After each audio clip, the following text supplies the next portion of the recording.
Well, I thought I'd let you know, since the last time I videotaped, I know I made the plug. I showed you how to make the plug, and we got that done. And I got the plug in there, and I tried silver soldering it with a MAP gas torch, and you can barely do it. So I can't really silver solder with that. I need an oxyacetylene torch. I may buy one. May ask a friend of mine to use one if I can find somebody that's got one. I think I know somebody that's got one that might let me use it, or I may just wind up buying one I call Main Oxy today, about $700 for a smaller, a middle-sized torch kit, and with the gas bottles and all of the regulator and the hose and all that. It's something I don't need a lot, and I'd never bought one. I wished I would have when I had my business going, because I could have easily bought one and had it here, but I never really needed it for what I did for work. So, but boy, I could use it a few times here. So I think, but regardless of that, in the meantime, I put out some feelers. I'd like to find an engine block, and I went onto this Facebook page here, and I found this guy that had one. He was up in Maine, well, down east. I call it up east, but it's up east for me. But it's it's Tennant's Harbor, and so I went up there and I picked one up. He had 4 or 5 of them in there in a trailer, and it's hard to tell. And I get the thing home and I bead blasted it, and that one had worse cracks than the one that I got trying to fix. So I couldn't see it until I blasted it. And so he was, he was a great guy to work with too. He said, if you want to come back, we can look for another one, or I can give you your money back or whatever. And I said, geez, I'd like to try to find one. So I went back up, and I found one, and it's from a 26. I actually looked the number up. It's from a September 25, supposedly by the serial number on the motor that it was built, but it's got the 26. I call it the 26 motor because they did something on the hogshead. They made it so there's these brackets that hook to the back of the motor to the hogshead, and that's the only difference. Everything else is the same. Every other part will fit and all that. So I got that now, and I'll give you a shot of that. And basically, what I'm getting ready to do next here is I'm going to be babbiting the casting babbitt in the rods and the mains, and I'm going to show you that. I'm going to start out here showing you how you put the tinning butter. You got to tin the steel parts, so the connecting rods and the main caps have to be tinned before you can pour the babbitt with the mold. And the engine block, you can't tin it because it's cast iron, and you can't tin cast iron, so you have to, it's an actual, fit to the cast iron. You have to peen it, and I'll show you that later. But this here is going to be I'm going to start out with this tinning, and then probably cast them parts, and then I'll get to the block. So, but I'm going to show you the block here just so you can see it, and it's in real good shape. It was rusted a little bit, but that cleaned right up. And I've got some oversized pistons coming. I've already ordered them. They should be here Wednesday. I got some 40 thou oversized pistons, and I'm going to be boring the block out. But first thing I'm going to do is cast the babbitt. Then I can, bore the block and deck the block and all of the machining I'm going to do to it. And then I'll do the mains. I'll machine the mains, line bore the mains and show you all that. But we'll start out here doing the connecting rods, like I said. So I'm going to flip you around here, and I will be right back. So this is the motor block here. This is the one I was talking about. Now, as you can see, there's no cracks down here. This is where all the cracks are on the block. If you come over to the one that's cracked. So this is where I silver soldered the plug in. And this is the other crack hole. This is the crack. Now that first one I told you that I brought home, it had the cracks here, and it was even cracked on the other side, and it was pretty bad. But this one here, now this is the difference that I was talking about on the 26. The 26 has this on the back of it here. Now you look at this one. This is the back of this one. There's no, you don't have that flat spot with the tapped holes in it. So that's the only difference in these blocks. And this side's in real good shape. There's no cracks, nothing here. It all looks good. I already took the babbitt out of the holes there, and you can see down in the cylinder walls they're rusted, but we're going to be machining that out, 40 thou, so that'll be plenty to clean that up. You know, you look at the other end of the block here, you can see the rust in the cylinder wells and stuff, but it's in really good shape. I'm pretty tickled with it. So that's the one we're going to be using anyway for this Speedster. And what I'll probably do too is I will continue to work on this one, and I will probably, once I get a torch, I'll you know, silver solder this right, and because there's nothing else wrong with this, and I'll make a spare engine, just have a spare engine to have, you know, just to have one in case one of my Model T shits a bed. I can swap the engine out and then work on the engine that shit the bed. So so I just thought I'd explain that all to you.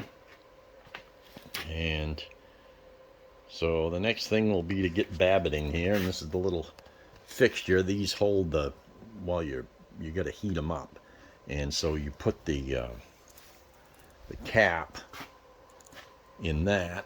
I got a cap right here, so you take this cap here, and this goes in the fixture like this. Just to hold this, so you can heat underneath it here, because you gotta get the heat to this under here. And the same when I you know, go to cast the babbitt, I'm gonna have to build up on the bottom of the mold so I can get the whole mold hot and stuff. And but I'll show you that later. I did wind up buying a little bit more decent tripod here. It's, you know, a lot more stable than the little one I had there. This is the little one I had, this little thing here, and it really wasn't much, especially when you jack this all the way up. This one here, at least, it's got a little bit of oomph to it, and it's got a lot more control up here, and I can get up a lot higher, and I'll try to give you better views if I can. Sometimes I only get so good, so, all right. Okay, so first thing I'll do is take some of this Eastwood, from Eastwood, tinning butter, and spread a little bit of that around in here, on here. I wire brushed the inside of this. I bead blasted everything, then I wire brushed the inside of this, and spread a little bit of this on here. Goop that right up there. Get on the outside edge, because I want the babbitt to stick to that when I mold it, because there's a thrust, not really a thrust surface, but it's kind of a thrust surface, a babbitt that fits in between the journals on the crank, so I want it to stick to that. So I'm going to brush some of that on there, and I'll take the torch here.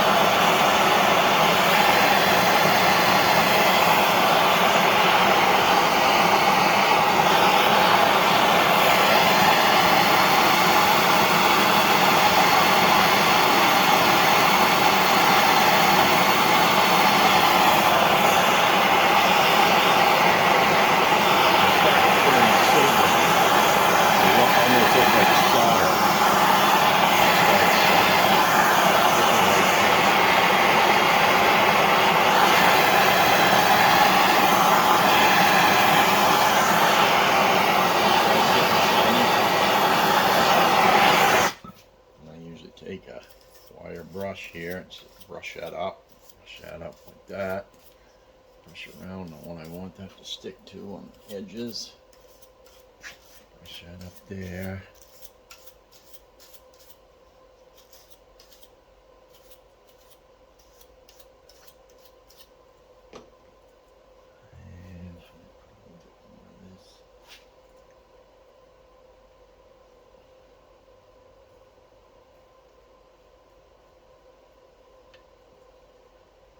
A little more.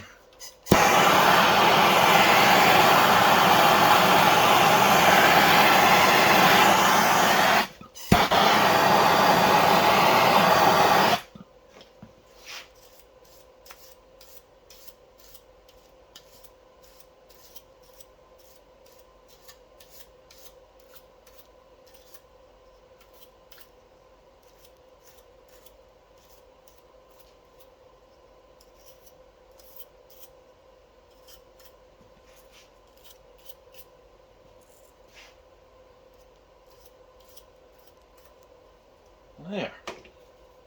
That's how you tin a cap.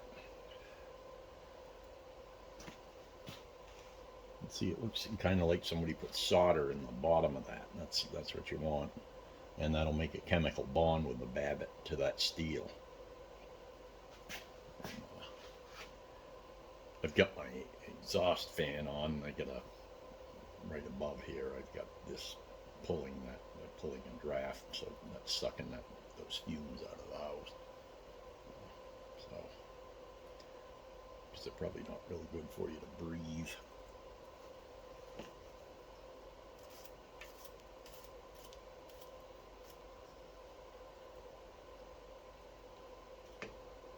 And that's kind of it now. I got to do that on all of the caps. And then I got to do it on the rod too. So I got to do it on these, just like that. Except, you know, I'll probably hold this in the vise here and just heat this end up here and do it like that. I don't need that fixture. And then for the mains, I got another jig here. This is the main jig, and you put the main bearings on here, just like I did just on that. And then you got to tin them. I got to tin these. These are the main bearing caps. Quite a bit bigger than the rods. Well, now I'll show you tinning a rod. I showed you the cap there, and I did the other 3 caps with it. So as far as the caps for the rods, they're all done. I haven't done the caps for the mains yet, but I'll do these rods first, and we'll have all the tinning done.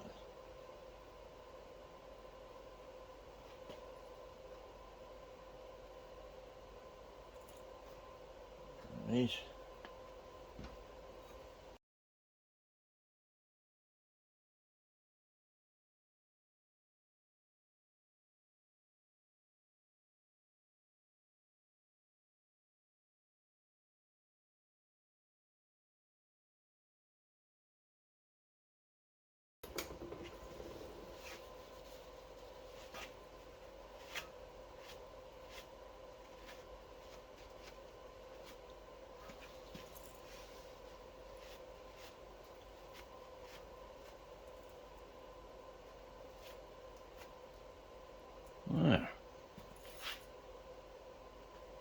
There is a tin rod.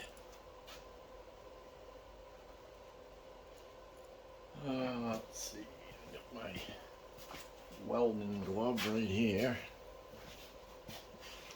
That thing's hot. So.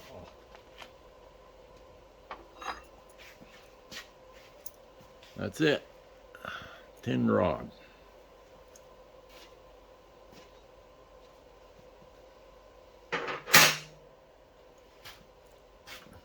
I'll do the other 3, and then we'll do the main caps. So this one here, this is the main, this is the 3rd main, and it's the biggest one, and this has the real thrust surfaces on it, on these edges. So when I pour the Babbitt, there's going to be a little over a 1/16 wall on each side of this, and I'm going to have to machine that so that fits within about 4th thou clearance of the width of the 3rd main journal on the crankshaft, because that's what holds the crankshaft from moving in and out. If it didn't, and you ran a magneto, your magnets would wind up smacking into the coil, and you know, the magneto coil, and you'd have a complete disaster. So that is what that does. That keeps that crank tight front to back in the engine. And so this is important. The other two don't have, the other two main bearing caps don't have that thrust surface on them. It's just this one, the third main. And so I'll show you that all here when I do the Babbitt pouring. Babbitt takes a little bit longer to do. You got to heat the Babbitt pot up. There's more to it. This tinning part is pretty simple, but it's something that's got to be done on these caps. Otherwise, the stuff won't stick. You can't do it, like I said, on the cast iron block, because you can't tin cast iron. So.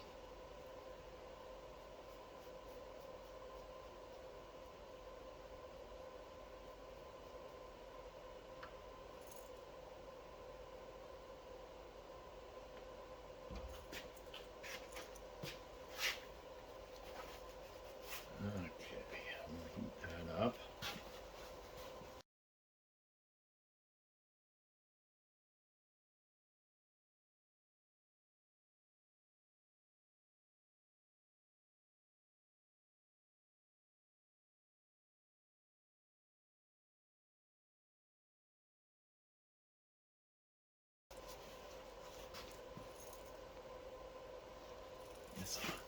There. All right.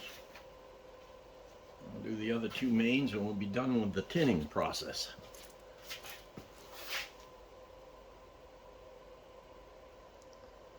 So I got to take and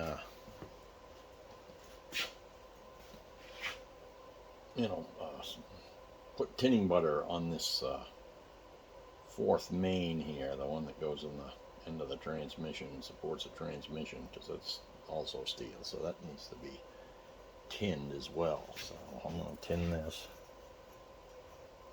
and that'll be the end of the tinning.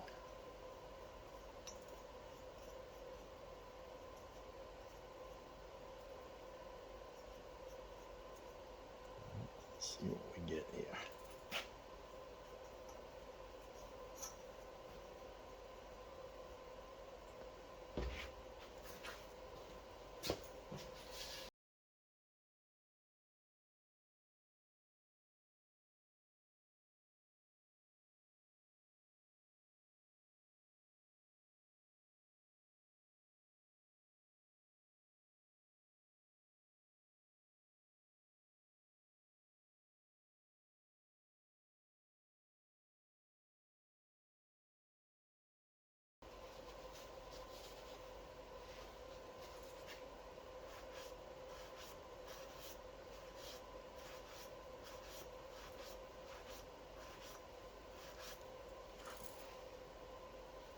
Yeah, that don't look too bad. I think we'll go with that.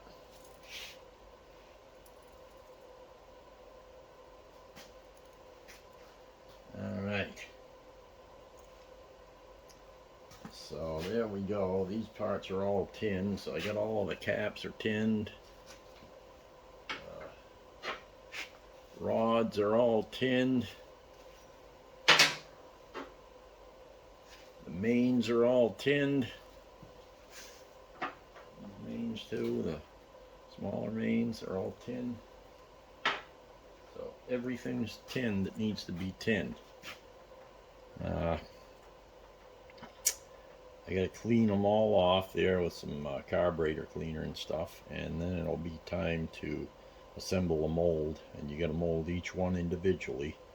I got one mold, so I gotta do each half individually, and we'll do that next.